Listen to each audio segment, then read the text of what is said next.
The best of money matters. The Big Story. Welcome to The Big Story. I'm Nadiah Koh. The U.S. and Russian presidents, Donald Trump and Vladimir Putin, are to meet at a U.S. airbase in Alaska today for talks on the Ukraine war. Expectations are high for the first summit between sitting U.S. and Russian presidents in more than 4 years. But Moscow and Kyiv remain far apart in their vision on how to end the conflict. It will be Putin's first trip to a Western country since launching his invasion in February 2022, as well as his first U.S. visit in 10 years. So what's really on the table? What's possible? What's not? And could this summit shift the course of the war? Joining us today to share more is Cedomir Nestorovic, Professor of Geopolitics at ESSEC Business School, Asia Pacific. Hi, Professor. Welcome to the show. Hello. Thank you for having me. Thank you. All right, Professor. How significant is this meeting? Well, it's a very important meeting, not only for the United States and Russia, but also for Ukraine, because they will talk about this country. And also for the European Union, you have mentioned that they have been sidelined during this meeting, but it doesn't mean that they're not interested in that. So everyone is looking at the summit, and everyone is having high stakes for that. Right. Is there any significance to why a Cold War-era Air Force base was chosen as the location for this meeting? So on one side, it doesn't matter very much where the summit will take part. It can be in a coffee shop, it can be anywhere. But what is interesting here is that it is a military base. So the good thing is that they will have high security there. And the second thing is that since it is a Cold War-era Air Force base, I think that they also want to show that the Cold War is over and that they can meet in those kind of places. Interestingly, Ukrainian President Vladimir Zelensky has been excluded from the talks and has called the meeting a personal victory for Putin. So why wasn't Ukraine part of these talks? So obviously, President Putin did not want President Zelensky to participate to this. And President Trump he is not a staunch supporter of Zelensky either. So there was not a big push from President Trump in order to impose President Zelensky on the table. So at the end of the day, he is not there. There would be maybe another meeting later on, but for the moment, he is not there. I see. What are the risks when decisions are discussed without Ukraine at the table? Will there be no deals without Kyiv's direct involvement? This is what Western countries are saying, and are absolutely right to mention it. There should not be decisions about Ukraine without the participation of Kyiv. On the other side, from the Russian point of view, they believe that the European involvement, but also the Ukrainian involvement, is only creating a mess. It is only creating a problem. They cannot discuss seriously. So they prefer to discuss directly with the United States rather than to discuss with the Europeans or with Kyiv. Okay. If Alaska delivers no substantial deal, could simply appearing on equal footing with Trump still be counted as a win for Putin and the Kremlin? So definitely, this is a win for Putin and the Kremlin because, as you have indicated at the beginning, it is the first visit in the U.S. for the last 10 years. And we also have to bear in mind that he has been accused by the International Court for criminal charges. So being in a Western country, in that case in the United States, is clearly a win for Putin. Right. The meeting comes with Putin dangling a possible nuclear arms deal alongside Ukraine talks. Could the nuclear angle be used as leverage to soften positions on Ukraine? Definitely, because when we look at the program the two presidents will have, it is not only about Ukraine, but many bilateral issues. So we don't know what is the list of the bilateral issues, but we can presume that maybe a nuclear arms deal is also among them because the latest one has been revocated. So I do believe that the two presidents will also talk about the nuclear arms deal, which is separated from Ukraine, but they will take this opportunity also to talk about that. All right. Other than that nuclear deal we're talking about, Putin's draft peace plan demands that Ukraine withdraw from territories Russia claims to have annexed.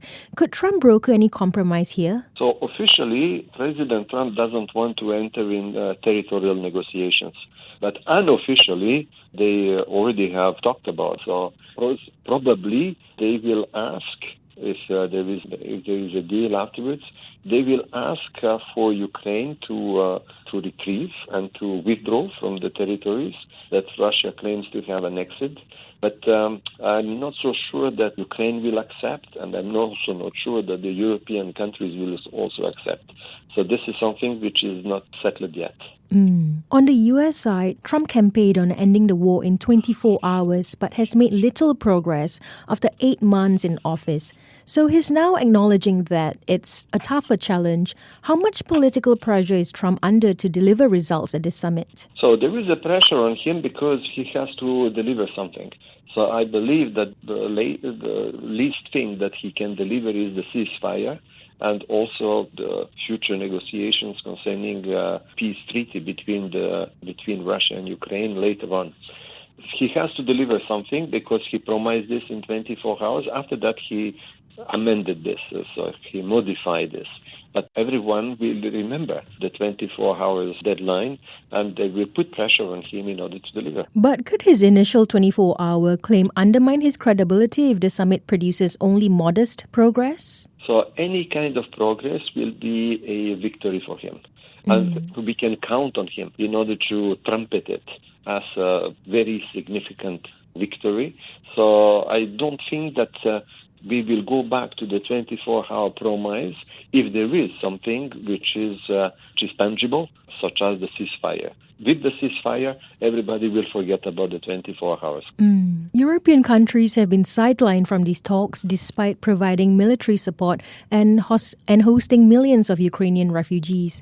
And leaders are warning that a meaningful peace cannot be achieved without Ukraine's participation, raising concerns about regional security. What do you think the European leaders are being sidelined in these talks? So they have been sidelined because President Putin didn't want them. And probably President Trump either did not want them to be on the table. The main concern from the American point of view is to say, look, you had 3.5 years to solve the problem. You didn't do it. So please let me do this. Please let me solve the problem without you. I do believe that it is the main thing that he is putting on the back of the Europeans by saying you cannot settle anything, so I will do this on behalf of you. Right. Any agreement between the U.S. and Russia could also have far-reaching consequences for NATO and global security. What risk will NATO face if a deal is reached without input from its member states? So concerning NATO, the United States is still the main partner here. So whatever the United States does, NATO will have to accept. So I don't believe that NATO will have any kind of opposition to the United States. They will still continue to exist, and they still continue to exist under the leadership of the United States. So I don't see any possibility of rebellion coming from NATO towards any kind of deal reached by the United States and Russia. And finally, Professor, before we let you go, if the summit ends without a breakthrough, what are the most likely outcomes? What are the potential next steps? That is a really big problem if there is nothing happening. For instance, if there is no ceasefire. For instance, if there is no common press conference at the end. In that case, I believe that the United States will say, okay, we are done with President Putin, and probably they will continue to back the Europeans and Ukraine. They will impose the secondary sanctions on Russia to all countries in the world. So that would be very, very dangerous for Russia, and I don't see how Russia can leave Alaska without any breakthrough. All right, some great insights there. Thank you, Professor. Thank you. Thank you for having me. Thank you. That was Cedomir Nestorovic, Professor of Geopolitics at the ESSEC Business School, Asia Pacific. This has been The Big Story with me, Nadiah Koh. To listen to more great interviews, download our podcasts at audio.sg or download the audio app. That's AWEDIO, audio at the App Store and Google Play.